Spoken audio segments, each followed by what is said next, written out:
not to understate the fact that you also hold a Bachelor of Arts degree in English linguistics and French language, and a Bachelor of Creative Arts degree in creative writing, and you're also undertaking a PhD in creative writing. So that's a pretty impressive bio. Yeah, And do you have a problem with underachieving? I mean, I don't, not at all. I don't know why. It's sort of like an addiction, I think. I just always have loved being enrolled in courses and learning. And yeah, since starting university when I was, just out of high school, I just have kept going back for more. So here I am, Perpetual student. 20 years later, still a student. Yeah. Well, maybe we could. I know Harry and I we're going to talk to you about that. Maybe now's a good time to segue into those questions about your tertiary studies. Harry, did you have some questions about that? Yeah, sure. I mean, you're enrolling in a PhD, and I will forewarn you that I've got a PhD from 30 years ago, so it's dim distant past. But what are the advantages of doing a PhD in creative writing? Is it purely so you can lecture at uni, or become a senior lecturer? And is there any other advantages? Yeah, so those are the main advantages. I think if you want an academic career, you need to have a PhD or similar, to be able to, sort of lecture and take on classes and take on a tenured position at unis. But to be honest, creative writing wasn't always the avenue that I was pursuing. I was going after languages, and French language in particular. So at one point, I was enrolled in my PhD in French linguistics. And I realized quite soon after enrolling that this wasn't what I wanted to do. So I did a 180. And that's when I started thinking, oh, I've got this manuscript in my drawer. Maybe I'll just work on that. And, things happened in our lives, and I had my first baby. And so I found myself at home and with not, besides, feeding and keeping young humans alive, not that much else to do. So that's when I decided I'd try, this writing thing. So as I said, I just loved learning. And so I enrolled in the creative writing undergrad degree because I thought if I was going to give it a go, I should probably do it in the right way and actually learn about the craft and everything like that. So and then as soon as I enrolled, I thought, yeah, this is definitely what I wanted to do. And I knew I always wanted to teach at uni. That was something that I was always aiming towards. And I thought it was going to be through the languages route. Mm-hmm. And then when that didn't work out, I just thought, okay, I can do a PhD in creative writing. I know I can do that. So maybe that's, where I'm going to end up, but I'm not quite there yet. So we'll just wait and see. And how does a PhD in creative writing differ from a PhD in marine biology? I mean, I did a lot of research in boats and a lot of data and a lot of other stuff, but is it, there are some people who just say you just write a book and submit that. Is it a little bit more than that? You do have to write a book for sure. That's part of it. But the research side is more like reading and analyzing other texts and proving, how your work fits into that topic and that idea, and theorizing on a specific, literary topic of discussion or whatever it is. So you still have to do some research, but it's not, field research or observational research or interviewing or anything like that. It's more just, I guess, textual and reading and analyzing and, kind of like essay writing, I guess, like one big essay. So your thesis actually is bigger than the book that you submit. So there's a lot more sort of text that you have to write on top of the book that you submit. Yeah, so an average is about 70 to 80,000 words for the novel, and then 30 to 40 for the the exegesis, whatever it's called, the theoretical. Ooh, good word. But I'm only part-time. I've got 2 young kids. We're really busy. It's well, I'd like to call it a priority. It's definitely not at the moment. So I'm trying, but it's very, very slow. So Camille, I've got a question in terms of your learnings, the creative writing learning of the craft. To what extent do you take that back to what you've learned at university versus what you've learned doing other, creative writing courses, self-learning through reading? Obviously there's a lot of successful novelists who perhaps haven't done studies in literature and English studies, but are very good storytellers. So how would you sort of define where your learnings have come from? Has it been a combination of all those things? And to what extent did your tertiary studies inform your writing? Yeah, definitely. I think that learning how to write a novel comes from writing novels. So yeah, you learn by doing, and hopefully every time you write a novel, you learn something that you can then take into the next novel and do it in a better way. And that's definitely true for me. When I wrote my first novel, What If You Fly, I hadn't done any formal learning or anything like that. So it was me just Googling, how to write a novel, what is a plot? What is character development? What does it mean by characters need to change? All of those sorts of things. And working it out like that to write the first draft. And then, yeah, when I enrolled in the undergraduate degree, I went back and changed it quite a lot because I realized that there were things that were missing in terms of structure and, plot beats and midpoints and tension and conflict and all those sorts of things. So I think formal learning is good if you suit that sort of environment, working with other people, giving your work to them for feedback, accepting criticism. I learnt all of those things at uni too, which I had never done before. Exposing yourself to that sort of thing, it's difficult, but I think that's very necessary if you want to sort of make it in the publishing world. So that's definitely important. But yeah, I know there are so many storytellers out there that don't need that, but that's just not me. I definitely need to be taught how to do something in order to do it for sure. Yeah, I think that's a very important point, that the accepting criticism is something you as a writer have to learn. I remember early on, it was like, well, but that's obvious, you can't have it that way, and getting quite defensive about what you'd written. And then you realize it's just somebody trying to give their viewpoint, and you have to say, oh, okay, and Yeah. then be willing to change, because at the end of the day, anyone can write for themselves, but it's not going to sell. You've got to write to your audience. You've got to write for what people are going to enjoy reading. And if somebody close to you is telling you this is crap, you probably need to listen to them. Yeah, it's confronting, but once you can get over that step and move on from it, it's so good. It's so helpful. And each time it happens, you get better at doing it. So yeah. So Camille, let's do a bit of a deep dive into your two novels. The first one, so your first novel, What If You Fly? I've read that. It's a wonderful read. I was really taken by the story itself, but also the historical accuracy and the way you've told the story. It starts off in Australia, then the main character Frances moves into Europe, and she really develops as a character. But can you tell us a little bit more about the book itself?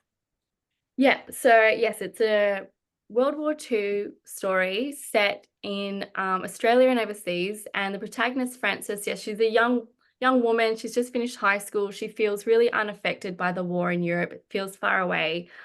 And then her beloved brother gets sent to fight in Singapore and soon goes missing in action. Then she meets Leo, who is an Italian immigrant, and they fall in love. But then he mysteriously disappears. So then she gets to a point in the story where there's nothing keeping her at home, so she sets off on a journey to find them, to look for them, see what happened. And then she gets caught up, as a spy working for the British government, and in all these hairy sort of Nazi infested situations that she has to get out of. So that was really just, it started out being sort of like an exploration of what it was like for Australians at home on the home front during the war. But then it sort of turned into a tribute to the female heroes of World War II that we don't really know that much about. We don't really hear about them in the history books or in the movies. So Yeah, I loved the World War II era. I've always loved movies and novels set during that time. So I feel like I had like a broad idea of the conventions of the time, the sort of setting that that the book was set in. But really what brought it to life for me was listening to my husband's grandparents tell their stories of what it was like for them at home. Mhm. And hearing their anecdotes and their memories and everything like that. And I just started to sort of pull them all together and create this story of my own using those. And when did you start writing the book? What was the journey from first ideas, concepts into a completed first manuscript? Um, I think I started writing it when so I've also been a teacher. I was a high school teacher. We won't hold that against you. So straight out of uni, straight into working at a really sort of exclusive boys' high school in North Sydney, traveling on the train every day, having to do co-curricular Saturday sport activities, and I was facing burnout and really unhappy. So starting the story was something just for me that I could sort of escape into. So I would daydream about it on the train and in classes and just always be thinking about it. And yeah, it was sort of like my creative outlet. Yeah. Um, so I finally, built up the courage and took the leap and started typing it out. And from that moment, I was just addicted to it. I couldn't stop. But then, as early starting out writers do face imposter syndrome and think, no, this is not good enough. What am I doing? Put it away. So, I wouldn't work on it for months on end. And then I'd, be faced with some alone time. What am I going to do? Bring it back out again, start working on it. And I just told myself, just finish it, just so that you're not one of those people that said, oh, I started to write a novel, but it never got finished. I didn't want to be that percentage. Um, How long do you think it took you from start to end? Probably, I would probably say 5 years. Yeah. Yeah.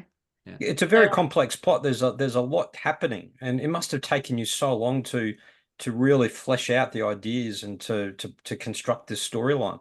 Yeah, I think that was really something that I found difficult too, because for so long I hadn't plotted it, and it was just like, oh, what will happen next? What will happen next? But I think that the way I got over that hurdle was to break it down into 3 sections, to 3 parts.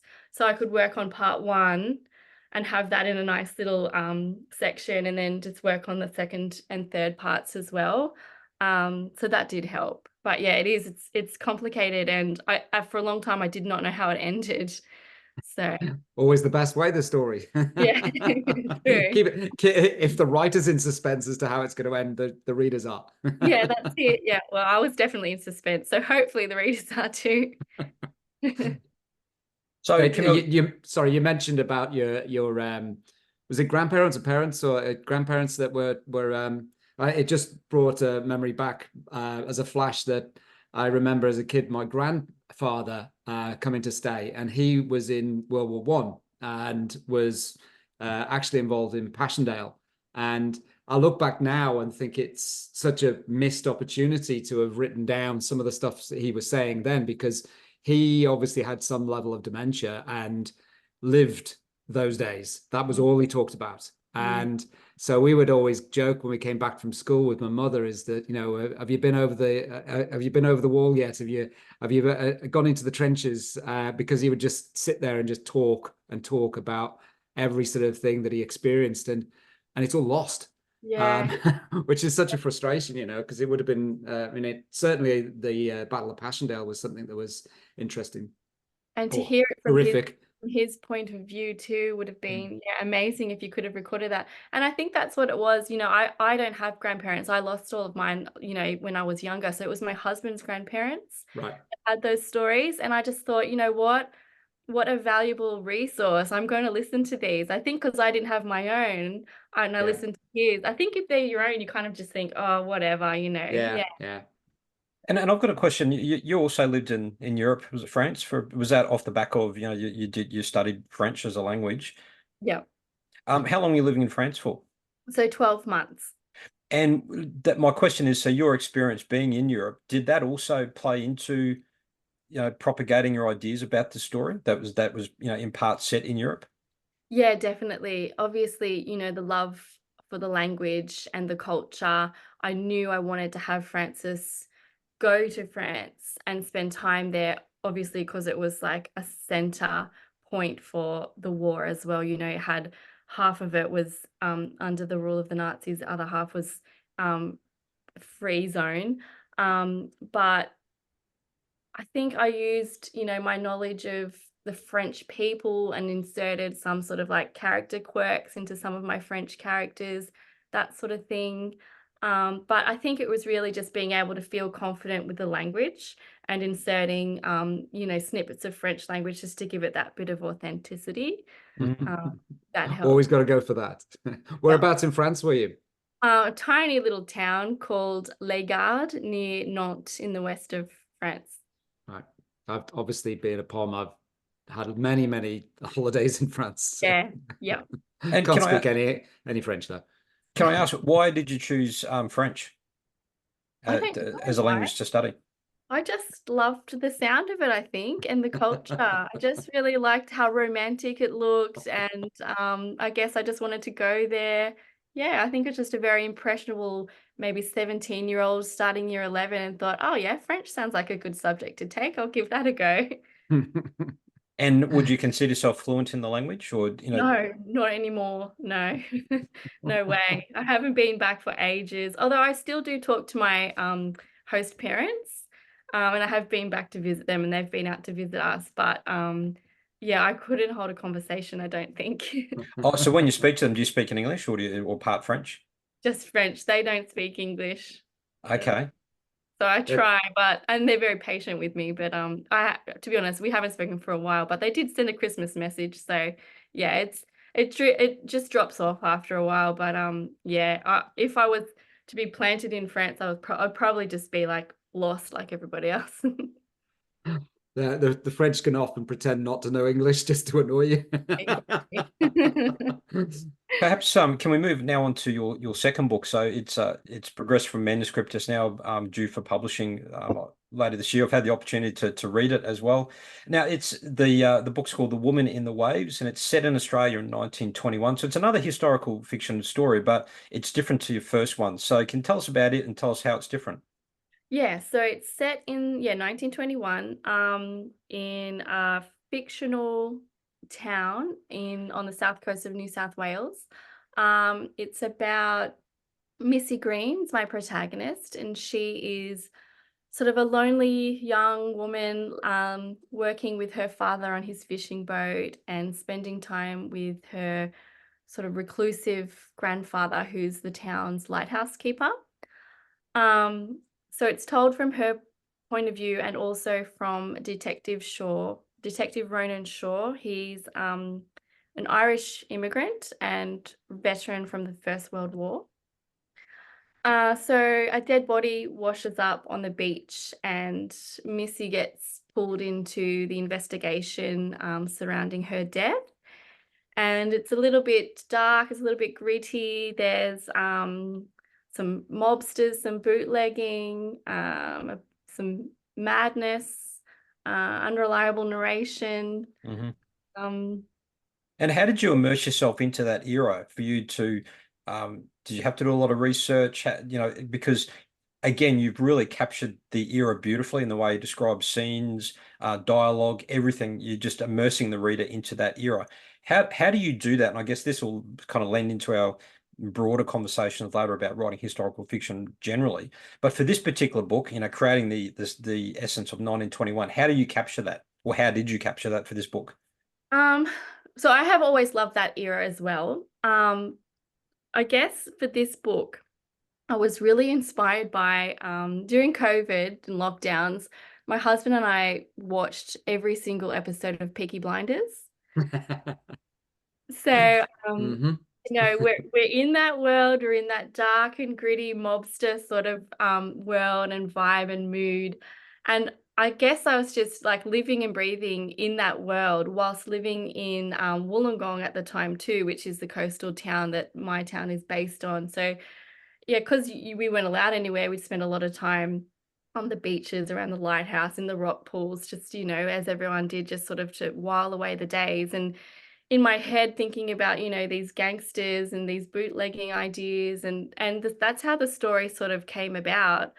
Um, yeah, I think just being able to watch that many episodes of a TV show, you really get an idea of, how they dressed, how they spoke, um, the transportation they used, the buildings, the houses, even how they made dinner, that sort of thing. Um, I think finding a good TV series that is set during the era that you want to write in is really helpful, because it gives you that visual that can help your imagination sort of take off. Mm. I guess you've got to be a bit careful, though, as to how well that one's been researched, because some of our earlier podcast episodes were, our being a cop and a paramedic, we often see things in TV that are just Wrong. don't happen. They're wrong. Yeah. Yeah. And so if you're going to use, and I always say to people, do a bit more research on what actually happened, because often you've got that poetic license, and effectively I guess there's the risk in historical dramas to sort of magnify by repeating the same thing. So sort of like, oh, that must be happening, but I've got a little bit of more poetic license, and things get further and further away from the truth. Yeah, totally. I think taking inspiration from films and TV and other, stories set during that time is good at that beginning stage. Yeah. Just to give you all your ideas and to immerse yourself inside the world that you want to create.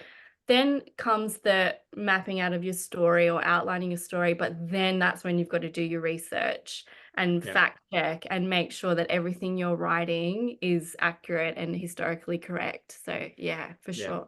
And I've noticed your characters are very nuanced. For example, your Detective Shaw, he's a Irishman. He's a World War One veteran. You've gone into a lot of detail about him. There was even a particular scene where he's kind of lamenting on his family, and you put a lot of depth into his characters. Can you tell us how you kind of come up with those ideas, how you sort of profiled him as a character, for example, and then built all those layers around him and other characters? Sure. I think I started out with him. I knew I wanted him to be a World War One veteran, because he needed to have that sort of trauma in his backstory. I wanted him to be a bit of an outsider, so I thought, maybe I think originally he was going to be from Wales, but I don't think many Welsh people fought in World War One. So I'm pretty sure they did. yeah, well, I mean, I think it was what it was. In my Curtis Brown course, there was an Irish woman on there, and she said, why not make him Irish, and told me all about the Easter risings and how Irish men who had left to financially support their family then lost a lot of their family in the East uprisings, in the subsequent years. And I thought, oh, that's perfect to, fit in with his storyline. So I think workshopping him at the start of me writing the book and working out his character and all that, I think I just got really lucky having some good people to chat over his character with, and they gave me some great ideas. So again, comes back to being brave enough to share your work early on. And I know it's hard doing it early on because you're in that vulnerable state where you don't know yourself what you're writing, and you don't want to be influenced too much by what other people say, but sometimes it can be really helpful. Yeah. And with writing historical fiction as opposed to other forms or other genres of fiction, how do you kind of find that blend between, a lot of factual events in history are told through the eyes of fictional stories or fictional characters? How do you do that? How do you kind of stay true to the facts of the events in that era, but told through the eyes of fictional characters? So you're both developing the characters, their worlds and their fictional stories, but embedding them into a real life historical scenario. How do you do that? I think it's really hard because obviously there's so much research, and you can just get caught up in reading and going down these rabbit holes for hours, and nothing gets written. So so that's why Yeah, it's important to, I think, prioritize writing the story first. Well, you get your vague idea of the setting, and maybe brainstorm and write down those really key historical events that might have impacted your characters or your story that you think will make some sort of an impact. Then outline your story or go ahead with writing it. And then as you go, if you come up against something and you think, oh, I need to research more about that, but I'm in this scene at the moment, I'm just going to keep writing, leave a big blank space on your page, or say, research more of X here and come back to it, because otherwise you could never move forward. And you just get caught up in, reading something really interesting and you think, oh, I'll put that into, oh, this is really cool, I want to put that in. And then you fall into the trap of those info dumps where you think, oh, I want to share with this all this cool stuff that I've read about or that I've researched. So I think it's more important to tell the story you want to tell from your characters' perspectives, and then work in the really, really key pieces of information around that. Just the really subtle telling details that bring the story to life, rather than inserting all of this info. And I think that was a great learning for me when one of my first books, The Ghost Train and the Scarlet Moon, which was in part based on a historical event. When I had a manuscript assessment done of that, talking about those info dumps you're talking about, Camille, I was guilty of that. And the editor said, look, you need to, it's great that you want to show your reader how cool you are because you did all this really smart research and you want to try and convince your readers how smart you are, but it's too much. So how can we dilute that? And her solution was let's kind of drip feed that information through dialogue. And I found that was a far more creative way of doing it and not overwhelming a reader with too many of these historical info dumps.